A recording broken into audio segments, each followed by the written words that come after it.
Hello, everyone. It's Father Bob Gross. It's Monday, and the reason why you're seeing me in my civvies is because it's my day off, and it's going on 8:45 on Monday evening. I didn't put up the homily this last weekend because today is actually kind of a special day. Today is May 22nd, and it is the feast day of St Rita of Cascia. And she was an Italian Augustinian nun, and she's very popular in Italy. And one of the reasons why it's a special day is because St. Rita is the patron saint of my home parish in Racine, Wisconsin. And I was brought up in a parish that did not have diocesan priests. In fact, I did not meet diocesan priest till I went to Loras College. My home parish is run by Augustinian friars that to this day serve my home parish. And my home parish has the privilege of being the location of the national novitiate for the Augustinian order, which means that every man who enters into the Augustinian order spends 1 year of being a novice to discern his vocation. And he does that at the parish where I grew up. So I would see these young men in white habits, and it really made me start thinking about the priesthood from a young age. But as I've grown older, I've also come to a new appreciation about St. Rita. Her life was very powerful, and she was one who lived the passion of Christ, who lived in tribulation with Christ, and she is the patron saint of impossible circumstances. And she's also the patron saint of those who are in difficult marriages. I just want to briefly kind of share the story of St. Rita. St. Rita was married to a man who was involved in what would be called the mafia of today. And in a vendetta and a blood feud, he was murdered by some people. And this greatly brought great suffering to St. Rita. She was already in a very difficult marriage. And then on top of that, her husband was murdered. She had 2 sons who were starting to follow the path of their father into what we would call the mafia. And they promised revenge to avenge their father's death by killing the men who killed their father. And one of the things that comes out of that is just how hard it is sometimes for the gospel to enter into people's hearts. Just think about it. Italy. It's the place and the land of the most canonized saints in the whole world. It's the place where the Roman Catholic Church has its center, Rome. It's where the holy apostles shed their blood. It's the places where some of the first time the gospel was preached because of the Roman Empire.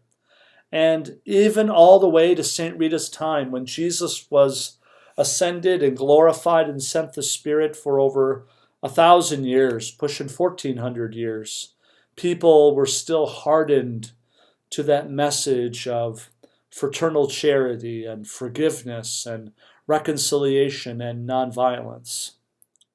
So I take comfort in that a woman who was a saint had family members who were not the best followers of Jesus. And that really brings up how sometimes family life is really a mixed bag.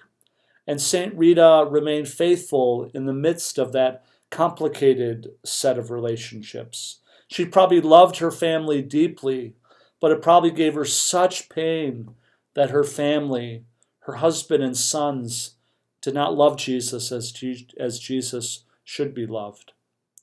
So when she found out that her sons were planning on taking revenge, she started to pray this prayer to God. Lord, I don't want my sons to commit the mortal sin of murder and therefore risk being separated from you, Lord, for all eternity. So in whichever way you see fit, to prevent them from doing that awful and evil act of murder, Let it be done, Lord. But the way the prayer was answered wasn't the way that Rita expected. Her 2 sons fell very ill and actually died in illness. But there's a great grace present, and that is Rita prayed for the salvation of her sons. And because of the illness that they suffered, they did not commit the act of revenge and murder, and spared them of committing that horrible sin that could have led to their eternal separation from God. After the trauma of that family life, Rita entered into the religious life, and she became an Augustinian nun. And she's one of the rare saints to receive the stigmata, or the wounds of Christ. And the one that she received was the rare one of the crown of thorns. She received the wound of Jesus receiving the crown of thorns later in her life, in her prayer life. And whenever I think about the crown of thorns, it's the internal agony of Jesus, the thoughts that he must have had, the sadness that he must have had. And many times I think of people who struggle with mental illness. They can't get out of their heads, and sometimes they feel scared of themselves because of the thoughts that go through their mind.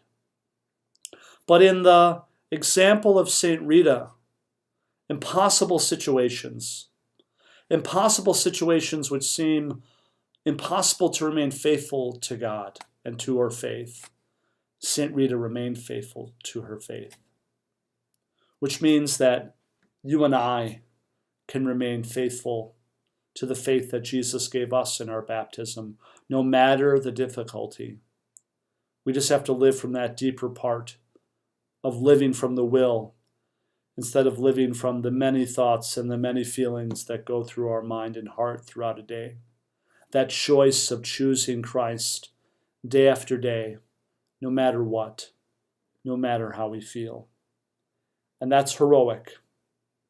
And that's why St. Rita is such an encouragement to me. And I really pray that she will be an encouragement to you. So if you're in a difficult marriage, if you know someone in a difficult marriage, if you're a person who is in a family that has lost faith and yet you have faith, or if you're a family that has lost faith because of major curveballs or sufferings that you just did not expect and didn't feel you could handle, remember that St. Rita endured many of those things, and she remained faithful. If she can, with the grace of Christ, you and I can as well. So I just share that with you, and I pray that St. Rita may encourage you to get back up, to start over, to choose Christ, even in the most impossible of situations. St. Rita, pray for us, and greetings and love and prayers I'd like to send to St. Rita Parish in Racine, Wisconsin, the parish family that formed me in faith. And I particularly want to remember Dori Madala, who taught me how to pray the rosary. I pray that she's with you now, Jesus, and St. Rita, praying for all of us. God bless you.